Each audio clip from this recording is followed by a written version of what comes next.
All right, Malika, here we are again on our Friday where, what do we call it? Youth Fridays. Youth Friday, when we as older people listen to the youth. And today we have some people that look alike. I don't know, they might be twins. What are they, twins? They are twins. They are the Pierce twins. Everybody's going to come to know them. Are they identical, fraternal? What are y'all? We're identical. Did they even speak identically? That's great. You know, this is one of our greatest days of the week where Malika and me, we have an opportunity to bring forth some great, powerful young people. Today, we have a pair of twins that is very civic minded.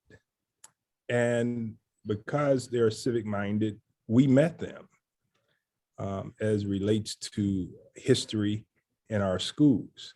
And so now we will take a break and look at their clip so that we will know who they are. Well, for many of us, it's been a long time since we've had to worry about homework, at least our own. The homeschooling, though, you got to help out a little bit. But 13-year-old twins from the southwest suburbs are asking grown-ups to pay attention to their school assignments. Yeah, that's right. They fought for change over the summer. Now, Morning Insider Lauren Victory is sharing their next chapter.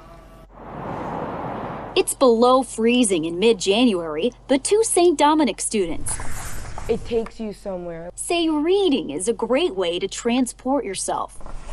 You can imagine the characters, how you want to imagine them. What Kyra and Fallon Pierce didn't imagine, finding a book they call Racist on their 8th grade summer reading list. Agatha Christie's And Then There Were None. We found its original title, 10 Little N-Words, and found the cover of it with the doll hanging. First shocked, then saddened, as the identical twins say they realized diversity in their school-assigned books was lacking. When you see a character or read about a character that looks like you or acts like you or has the same background as you, you just get confident. A spokesperson for the Diocese of Joliet shared changes in curriculum and programming it's made in recent months, but she wouldn't comment on the girls' issue with their summer reading list, nor would she comment on what they're up to next. It's going to be called the Pierce Twins Bill. That's right. Illinois Representative LaShawn Ford is now taking the 13-year-old Bolingbrook sisters to Springfield. They said that they wanted to change the law in Illinois so that no one had to endure the pain that they've endured. We are going to have another meeting next week. The literal lawmakers meet virtually to discuss their proposal every week. The culturally and racially diverse bunch want to craft legislation that would mandate every teacher's book assignments be approved at the district level, a sort of checks and balances. We have to make sure that whoever has the authority to create a list, that they have the understanding of accurate history that's not biased and that aligns with state standards. The legal language is still in editing. We know other kids are probably going through the same thing, so we're like, what can we do to help? It's extra homework, but this pair of protagonists don't mind. 2 seconds ago, we were trying to get this book off the book list, and now it's like, we're gonna have a bill. A plot twist, with many eager to see how the story ends. I'm just so excited. Lauren Victory, CBS 2 News. Representative Ford plans to introduce the Pierce Twins bill next month. So tell us about what happened in that interview. You guys did an interview and you spoke to the press about what happened at your school. And if you guys could identify yourselves by name, and I promise you, we will try to remember the two of you by name by the end of this show. All right. Hi, I'm Kyra. And I'm Fallon. And we're the Pierce twins. And what happened in that clip was we were basically saying what happened and how we got to having our bill. So what happened was it started when we found a racist book on our summer reading list. And the book was originally titled 10 Little N-Words. And its original cover had a black Sambo doll hanging on it. And there was a racist poem that was like the major plot point throughout the story. So after seeing that, of course, we took it to our parents and they took it to the school, but it took a little long for the school to take it off the list. So then after that, like in that time, we were sitting there and we were like, okay, if we're not going to have a diverse reading list, why don't we make our own? So that's exactly what we did. We made a reading list that goes from 1st through 8th grade, and it's all diverse books. And what really inspired us to write that list was while we were looking at our list and noticed the lack of diversity, we started to look at other schools across our state, and we did notice a lack of diversity. So that's what initially inspired us to create that list. And then we were like, we can do more. So we decided to put together a non-for-profit called Positive Change Charities, where we give diverse books to kids in need in underfunded school libraries. And from that, that's where we met Representative LaShawn Ford, and we started talking about this bill called the Pierce Twins Bill, which will ensure diversity in literary curriculums. Yes, and now it got passed by the House, and we're just waiting in the Senate. Yeah, that's right. It passed the House and it's awaiting Senate approval.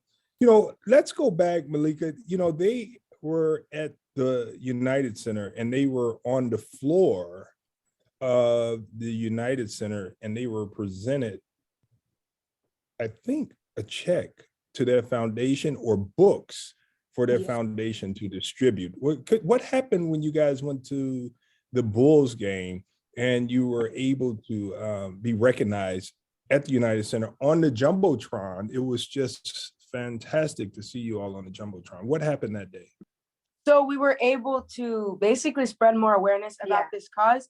And the United Airlines actually gave us 300 books to give out to schools. And it was just an amazing experience. And I want to thank them for that experience. And thank you, because none of this would have been possible without you. Yes, thank you for believing in us and coming along with us on our journey. Malika, we don't mind coming along on a journey that's like on the move to change the way people think and the way they see people, right? Oh, yes, that's what it's all about. That's what it's all about. When you see there's some harm, it's on you to change that.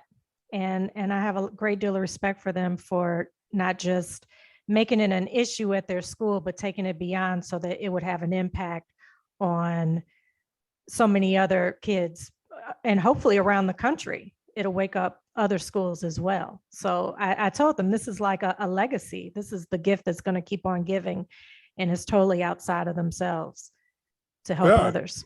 You're right. And you remember, Malika, I think we did some work with them on a Zoom during the pandemic, because they've been working very hard on this legislation to get it passed. And they were able to bring together people from different cultures, different races, to talk about why it was important to pass the Pierce Twins legislation. You guys had a diverse group of people, young people. Could you tell us about that group that you pulled together, how diverse it was, and how diverse it was even in demographics of where people live? It wasn't just a pocket in the state, but it was all over the state, white, black. What is that group doing now? So that group was basically a bunch of kids, educators, and parents, and they were all from diverse backgrounds. It was a very diverse group, and they were able to share their stories and why the Pierce Twins bill would really help them. And it helped us to see that there is a need for diversity in literary curriculums. Yes, and it also helped us to see that this is an issue today. And it helped us to see that what this bill is going to be doing for them. Yes, and like a few of the people resided in Chicago, Bolingbrook, Plainfield, or Bloomfield. Yeah. So Malika, we worked on legislation, so you know the process. Malika, maybe even before you and I start working on legislation about pre-enslavement and making sure that we had accurate history. You know what the Pierce Twins have gone through and what they're going through. What do you say? They'll come out of it very knowledgeable about the process. I mean, I would love to hear what they've learned about the process, because it is a lot of work. And Rep. Ford, I will say, like you all, I learned so much from him. And I think I got on his nerves because I was calling like every day, like, what do I need to do? What should we be doing? Okay, this is going on. This is happening here. What should happen next? And I stayed in communication the whole time. So I know it's a lot of work, and it's a lot of work on him. So I would love to hear you all's thoughts on the whole process of getting it passed through the House to this point, and what's next in the process. I would like to say this whole entire process has been really empowering because as a Black teenager in America, I just feel like I have a voice now and that I'm actually making a change. I would like to say this process takes a long time. I was not expecting that, but it's amazing because I know that out of this long wait, some change is going to happen and it's going to affect a lot of people. Well, during the wait, what kind of work are you all putting in? Because yeah, it is a wait. I was impatient. That's why I was calling every day. I was like, okay, what do I need to be doing in the meantime? So let the people know what that work looks like. While Rep Ford is doing his thing, what are you guys doing? Well, we have been performing across parks in Chicago with Collaboration, which is like a group of youth activists and artists where we dance or sing or we channel the arts to basically show and spread awareness to our social justice causes. And ours was representation, equity, and justice for all. Yeah. And also we've been giving out books to different schools. Like we partnered with Chicago Public Schools and gave out 2,000 books so far. Okay, that sounds awesome. And you all are probably experts now on how to get the bill passed to certain levels. You can teach the process. Yeah, I bet you they can. And this is something that they're going to have to do when they go to high school. Actually, did you guys have to take the Constitution to graduate from grammar school? Yeah. Yeah. So you saw the process of how a idea becomes a bill and a bill becomes law. Now, I'm not going to give you guys a quiz. I'm just going to go over it because we're live and I don't want to quiz you. But for all those people that have an idea in their mind, look at these inspiring twins and how they have been able to work with the General Assembly and come up with an idea. As Malika said, they saw a problem and they knew that the government could help with a solution. So they had an idea and they called a legislator I picked up. And since then we've worked together, and the bill had to get drafted in LRB, where we gave them the language. They put the bill draft in form, and we filed the bill in the House of Representatives. The bill got read in the Rules Committee. Then it got kicked to an Education Committee, and it took a lot to get people to really understand why it was important to pass this. So I'm going to stop right there at the committee, and then we will go from the committee to talk about the next step. But I want to know, like Malika was in committee that day, live and in person. It was pre-pandemic when her bill was passed. What do you guys remember about that committee and people asking you questions and really not understanding why it was important to pass the Pierce Twins bill? Now, see, this is where the movie comes to life. When they do their life story, their movie, this is where the intense part comes in, right? Go ahead. I remember a lot of people thought that it was going to be a book ban, but it's not. It's just adding books, adding diverse books. Yes. And like I said before, that committee really helped us to see the need for the bill and for all of this diversity and literary curriculums. And it helped educate us as well. What was that like for you all? Because I know it was my first time ever and I was nervous. That's intense to go before some people, who don't understand. So they just simply don't understand. So how did you all feel? I mean, it felt kind of good to see that people were going through the same thing and they wanted to make a change as well. So it helped me to see that there's a lot of kids that want to make a change too. But being in the committee while they were like voting on it, it was just like it was intense and we were really nervous, but it also helped us see like why we need the bill, because some people just weren't getting it. And I feel like now some people do. And when this bill is passed, it's really going to enlighten a lot of people. Oh, excuse me. I was talking about the committee with the kids and the educators. But yes, standing in front of the committee was really intense and nerve-wracking, but it was really empowering to see us as kids being in front of like legislation. Yeah. Yeah, you're right. Awesome. They did not, Phylon, understand that it was necessary to pass this bill. Adults really not understanding. And you really were very knowledgeable about assessing it, because the number one issue that the Republicans and some Democrats had was it was going to be a book ban. Yeah. And you know what? We had to work on that. But in your opinion, should some books be banned? I don't think books should be banned. I feel like there's always an appropriate age and time to learn or read these books, but I don't think they should be banned. I agree. So the book that you guys, tell us the book that you had to read and you think that that book is acceptable on the bookshelves. And I could give you my perspective before you all say it. And I only want to say that to give you guys a little time to think. There, as you said, you already said it, appropriate timing and context. And so if the instructor, I would say the teacher probably asked you guys to read the book. Do you think the teacher even read the book? I don't think so. I don't think that they did the research on the books, but I feel like the book shouldn't be banned. It was just not, like I said, timing. Like we're in 8th grade. That wasn't something that we needed to read, especially if we don't have any other books that are diverse. Yeah. I didn't have to get them know. They know what they got to say. They got it right. I tried to be like they said it. I was trying to be careful, but you guys are right. And I think that some of the things that legislators are saying is that we need to make sure that people could read those books because they're teachable moments.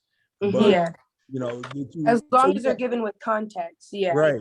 So that people can really understand what they're reading. And does not have to be the only book that we have that's diverse, because then that gives like false narrative and stuff like that. We have to have other options. So if a book is going to be on a list, we have to have other options so that you can see different options. Yeah, and kids should not have to wait till college to read diverse books or after college to read diverse books in school. Yeah. So Malika, when we were doing the meeting with the diverse youth group that they pulled together, there were white Polish children that said that the books in their school, they do reflect them. So what we know from what the Pierce twins have done, they've not only made a push for girls, young ladies that look like them, but they've actually made a push for real diversity in school libraries, and they should be commended for that. Mm-hmm. Absolutely. I mean, I think what they're doing, I don't even know if they realize how big of a movement this is and will be. And I don't see it having a problem passing Senate. If anyone goes against this, they need surgery on the soul. Something wrong. Well, I tell you, Malika, the bill passed the House, but we did not get 118 members voting for the bill, just for the record. So are you saying that we need to go and find some people and work on their souls? Because there are some people that really still believe that we should not have some type of strategy for young people when they read. The bill is a Pierce twins bill, and it's clearly to make sure that every young person is represented in their So right now it's diversity in literature, and the vote came out 69 in favor, 35 voted no, Hmm. because they don't believe that it should be regulated in any way. And Mm. so the twins, they did not pick an easy task. This was one that they championed, and they are a model for older people that complain every day about something that's not working right, but they don't want to go through the process of fixing it.